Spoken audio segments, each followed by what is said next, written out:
बोलो श्री प्राणनाथ प्यारे की जय। श्री धाम के धनी की जय। श्री कृष्ण कन्हैया लाल की जय। निजानन्दस्य श्रीकृष्णस्य श्रीप्राणनाथस्य वै ध्रुवम् चरित्रं पावनमेदतं यच्च लोकेषु दुर्लभम् पठनाश्चैव प्रेम भक्त्या समर्चनात् लभते चेप्सितं लोके अन्ते च पद्मव्ययम् अन्ते च पद्मव्ययम्। बोलो श्री प्राणनाथ प्यारे की जय। श्री धाम के धनी की जय। मत भागवत स्कंद 11वां श्री कृष्ण उद्धववाद यम नियम 12 तह कहे सतगुरु किए ते याद सतगुरु किए ते याद। द्वितीय प्रकरण 13 पूर्ण संख्या चौपाई 457 अथ पातंजल योग तत्र यम लक्षण। सुनहु सकल सुजान जिमी। प्रणाम जी सुंदर साथ जी। हम सभी विगत 22 दिनों से सिर्फ वृतांत मुक्तावली चर्चा श्रवण कर रहे हैं। आज शायद सिर्फ वृतांत मुक्तावली का यह 23वां दिवस है, जिसमें आप सभी का दिल से स्वागत है, अभिनंदन है सुंदर साथ जी। आप आइए श्री परना परमधाम यूट्यूब चैनल पे और देखते रहिए श्री वृतांत मुक्तावली। नित्य प्रति आज से आप श्री वृतांत मुक्तावली का चर्चा परना परमधाम चैनल पर श्रवण कर सकेंगे।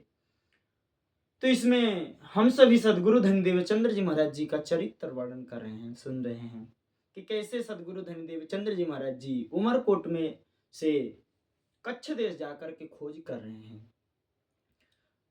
सुंदर साथ जी आपको बताऊं, श्री वितक के अंतर्गत महामती श्री लालदास जी द्वारा रचित वितक में यह सब बातें आती हैं, लेकिन उसके लिए हमारे पास महान बुद्धि होना चाहिए समझने के लिए, तब समझ आती है। लेकिन सरल भाषा में सबको समझने योग्य उन बातों को श्री ब्रजभूषण जी महाराज जी ने बनाया है। तो आप इस वितक को परना परम धाम से जुड़ करके नित्य देखते रहिए, जिससे आपको सब बातें समझ आएगी। तो अब श्री कृष्ण जी ने यम नियम के जो लक्षण बताए हैं वह सभी लोग श्रवण किए श्रीमद् भागवत के अनुसार। अब जो पातंजल योग हुए शेष पतंजलि ऋषि, तो पतंजलि ऋषि ने किस प्रकार से यम और नियम के जो लक्षण बतलाए हैं कि कैसे करना चाहिए, हम वह श्रवण करेंगे। तो सुंदर साथ जी जितने भी हैं, तो इस प्रकार कृष्ण जी के अनुसार 12 अंग बताए गए थे और पतंजल के अनुसार 10 अंग बताए गए हैं यम के और 10 नियम के। तो जो शेष पतंजल का मत है वह आप कैसे अपने हृदय में देखिए। प्रथम अंग का जो नियम है यम का, योग रीति निदान सो पृथक पृथक कहो सभी, जो शेष मत प्रमाण, तो उसको अलग अलग आप श्रवण कीजिए कैसे बताया गया है। अपने अंदर सदैव सहजता रखो, यह प्रथम नियम है। सहज बने रहो, स्वभाव बने रहो, कोई कुछ भी कहे उस बातों पर ध्यान नहीं दो। और कैसे सदगुरु धनी देवचंद्र जी महाराज जी सब सुन रहे हैं और अपने आप को धनी को समर्पित करके काम हरंग कैसे परमात्मा का सुंदर मनोहर अंग का श्रवण करते हैं, ध्यान करते हैं। सदगुरु ने कैसे दया करके, सदगुरु दया ते कहो सब विध भिन्न भिन्न परवान, सुनो आत्म श्रवण दे जिमी बढ़े तेज चा। दया करके सदगुरु महामती प्राणनाथ जी हमारे ऊपर कृपा करके अलग अलग करके सब बातें बतलाए हैं। आप आत्मा का श्रवण दे करके सुनिए, जिससे हमारे अंदर जी में चाह बढ़ती है परमात्मा से मिलन की। यम का जो प्रथम नियम है वह है अहिंसा। अहिंसा परमो धर्म। अहिंसा नहीं करनी चाहिए। किसी भी छोटे से छोटे जीव से लेकर के बड़े हाथी से व्हेल मछली तक किसी की भी हिंसा नहीं करो। यह पतंजल के अनुसार प्रथम नियम है। चर या चर सब में उस परमात्मा को देखो। ऐसे घात मनसा वचन करी सो करी कबहू नाहीं। आप मन से भी किसी को मारने की नहीं सोचो। समझे? यह है यम का नियम। यम के अंग कि मन से भी किसी की हिंसा नहीं करो और सब जीवों के ऊपर समानता का व्यवहार रखो। चाहे वह चर हो, जीवित वृक्ष को भी नहीं काटो। हम यदि जल काटे वृक्ष काटेंगे तो हमें जल नहीं मिलेगा। वृक्ष क्या करते हैं? बादलों को अपने ओर आकर्षित करते हैं और वर्षा बरसाते हैं। वृक्ष को भी नहीं काटना चाहिए, हरे भरे वृक्षों को। ऐसे अहिंसा ही अपनाओ, अहिंसा के मार्ग पर चलो, सत्य वचन बोलो। यह यम का दूसरा नियम है। हमेशा सत्य के मार्ग पे चलो। उपकार करो, परोपकार करो और पर ब्रह्मखंड जो है नित्य परमात्मा, उनका स्वरूप का स्मरण करते रहो। अस्ते तस्कर अंग तीजो कही द्विविधि जास। अस्ते अपने मन में किसी प्रकार से आस्तिक बने रहो। अस्ते मतलब आस्तिक बने रहो, परमात्मा से जुड़े रहो। नास्तिक नहीं बनो कि हमें ये नहीं मानना है, वो नहीं मानना है। परमात्मा के बात को मानो। मन से, दूजी कर से, हाथ से अपने चित्त में उस परमात्मा का स्मरण करते रहो। और जो चौथा अंग कहा गया वह है ब्रह्मचर्य का पालन करना चाहिए। यदि कोई विवाहित जोड़ा है तो वह यदि शिवाय अपने पत्नी के और शिवाय स्त्री अपने पुरुष के किसी से भी संपर्क नहीं रखे तो उसको भी ब्रह्मचर्य ही बोला जाता है। और सिर्फ संतान उत्पत्ति के लिए ही अपने नियमों को तोड़ना चाहिए, अन्यथा नहीं करना चाहिए किसी भी प्रकार से शारीरिक संबंध। यह भी ब्रह्मचर्य के अंतर्गत ही आता है। ऐसे ब्रह्मचर्य का पालन करना चाहिए। यह नियम बताया गया है।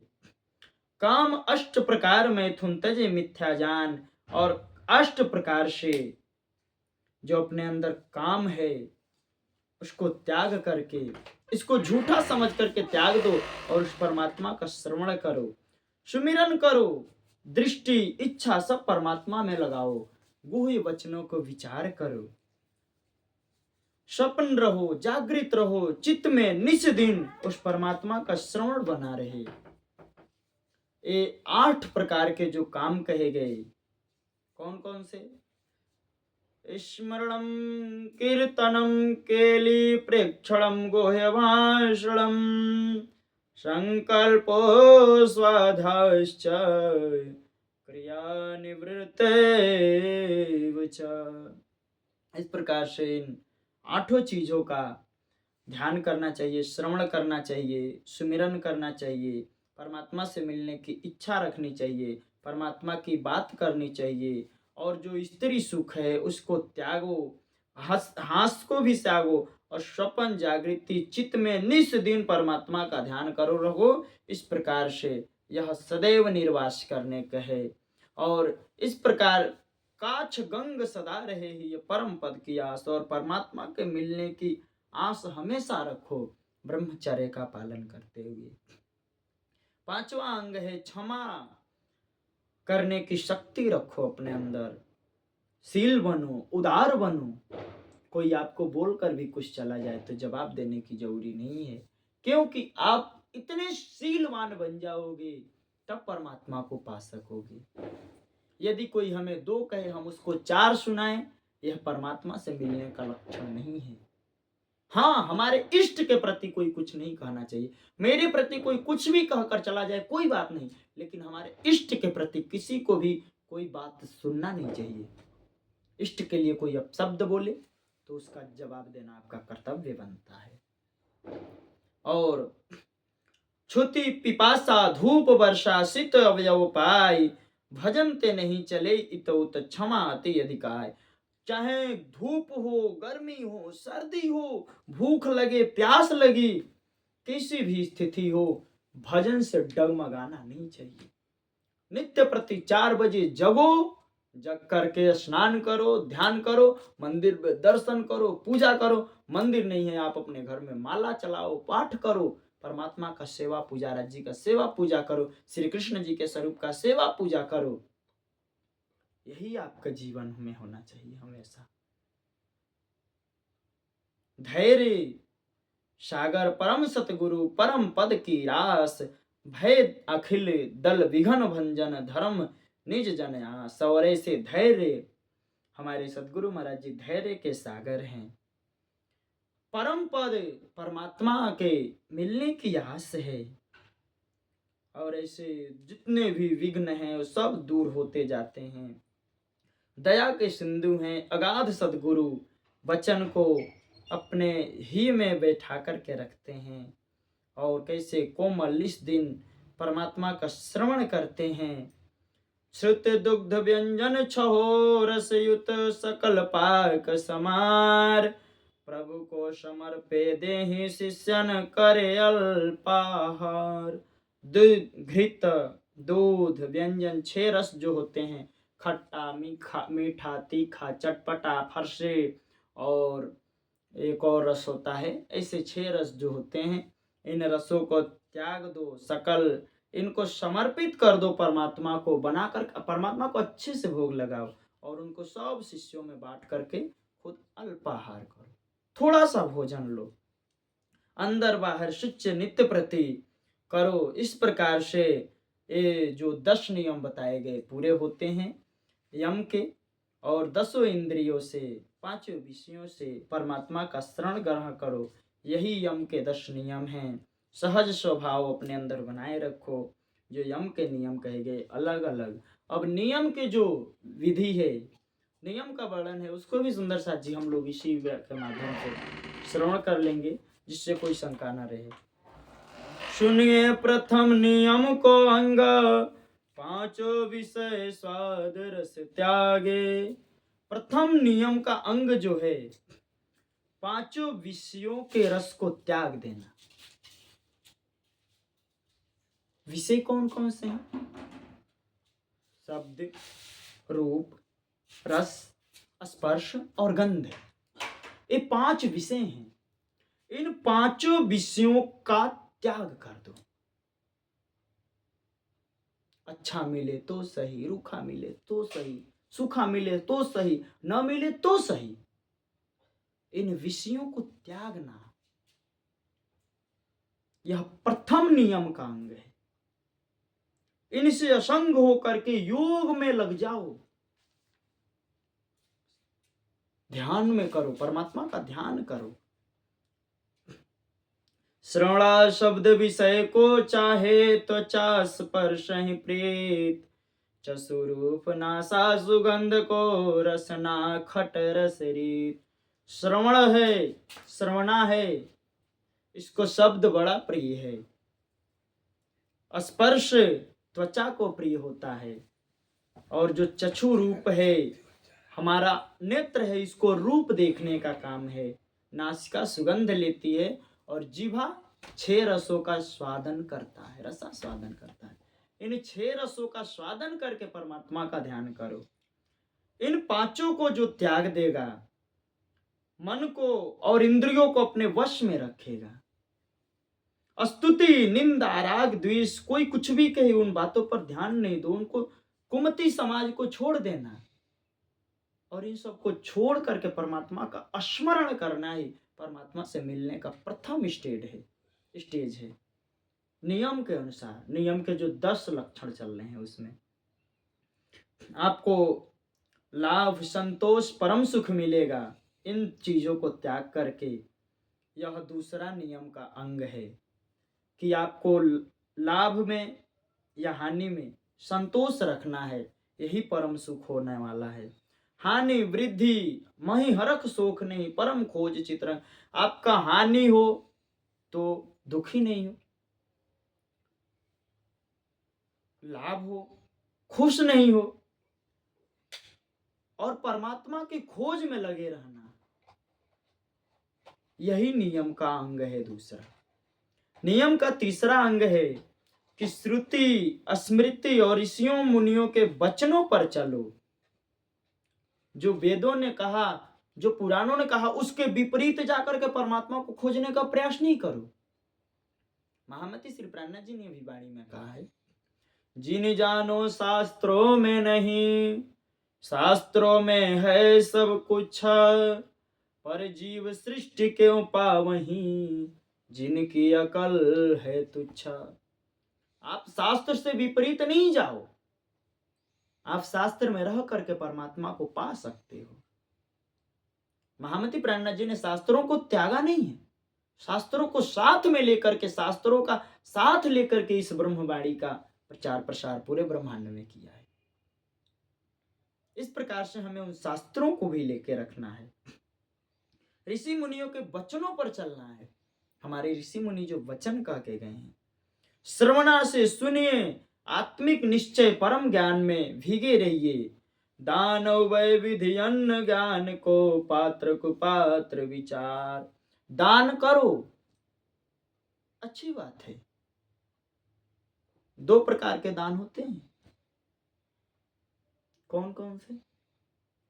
एक दान होता है आर्थिक सहयोग, धन अन्न वस्त्र भूषण, यह सब दान आर्थिक में आते हैं। और एक दान होता है ज्ञान का दान। इन दोनों ज्ञान को बड़ा सोच समझ करके दान करना चाहिए। यदि किसी कुपात्र को ज्ञान दिया जाए तो वह ज्ञान वैसे ही होता है जैसे नाली में दूध बहाना। तो कभी भी ज्ञान उसी को दो जो आपका ज्ञान का कद्र करे, ज्ञान उसको नहीं दो जो आपके ज्ञान का कद्र नहीं करे। ऐसे को कभी ज्ञान नहीं देना चाहिए। तो बड़ा सोच समझ करके किसी से कुछ बात करना चाहिए। वचन विचार के बोलिए, वचन के हाथ न पाओ, एक वचन शीतल करे, एक वचन करे घाव। शब्दों को सोच समझ करके किसी को दो। यह भी नियम है, नियम के अंग हैं। कर से देह के वचन उपकार, नियम के अंगे चार हुए। और पूजा जो है, ब्रह्म की पूजा, मानसी पूजा ही श्रेष्ठ भक्ति कही गई है। अनन्य भक्ति रखो, ब्रह्म विवर्तक और सब देवों की, जिनकी पूजा झूठी, सब देवताओं की पूजा झूठी है। एक ब्रह्म की पूजा ही सत्य पूजा है। और पांचवा नियम यह है कि पांचवा नियम यह हुआ। और छठवां नियम सुनिए कि वाणी वचन जगत में आवत, तिनके मत हृदय गुनिए। और जो पांचवा जो है वह है कि जितने भी जगत में वचन हैं, क्षीर नीर एक जगह हैं, इसको किसी ने अलग अलग करके नहीं समझाया। तो सद्गुरु कैसे सहज स्वभाव से इनको जुदे अलग अलग करके, न्यारे करके परमात्मा की बात समझाते हैं। प्रकृति के परे जो वचन है उनको समझाते हैं। इनके सिद्धांतों को तुच्छ आदि मध्य अंत सप्तम है कि प्रभु की सेवा करो। वेद के वचनों को लोक वेद तज किन्ही, प्रभु जो हमारे धनी हैं वह सीख ले रहे हैं लोक वचनों को। मन से, वचन से, कर्म से, चरण आत्मा सब कुछ दे रखे धनी को। विषय वासना जो है शेष प्रकृति तक, यह सब छोड़ करके एक परमात्मा की खोज में। आठवां नियम और नवां नियम है अंग अष्टे ही विधि निर्णय, कहो नियम नौ अंग, जाप पार को करे मौन, जग सो होय संग। परमात्मा का परे का जप करना चाहिए, यह नियम का नवां अंग है। और 10वां अंग है कि सुनिए परमात्मा के वचन को, सामग्री सकल अग्नि विधि ज्ञान की जानो। अब परमात्मा को ज्ञान के द्वारा समझना चाहिए, ज़्यादा कर्म कांड में नहीं पढ़ करके ज्ञान को लेना बहुत जरूरी है। इस प्रकार से यह जो कहे गए यम और नियम के 10-10 नियम पूरी होते हैं सुंदर साथ जी। और अगले वीडियो में हम सभी श्रवण करेंगे किस प्रकार से 6 अंग और होते हैं। खट उपंग साख मतवा के सतगुरु वचन विधि कीने, कठिन पार पथि मतिता के सदगुरु तह पग दीने। जो अगला चलेगा वह 6 प्रथम समलक्षण, सम दम दंड उपरिक्ता तितिक्षी समाधान, ये सभी हम सभी अगले वीडियो के माध्यम से श्रवण करेंगे। आज हम सभी यहीं पर विराम लेते हैं सुंदर साथ जी। बोलो श्री प्राणनाथ प्यारे की जय, श्री धाम के धनी की जय, कृष्ण कन्हैया लाल की जय। प्रणाम जी।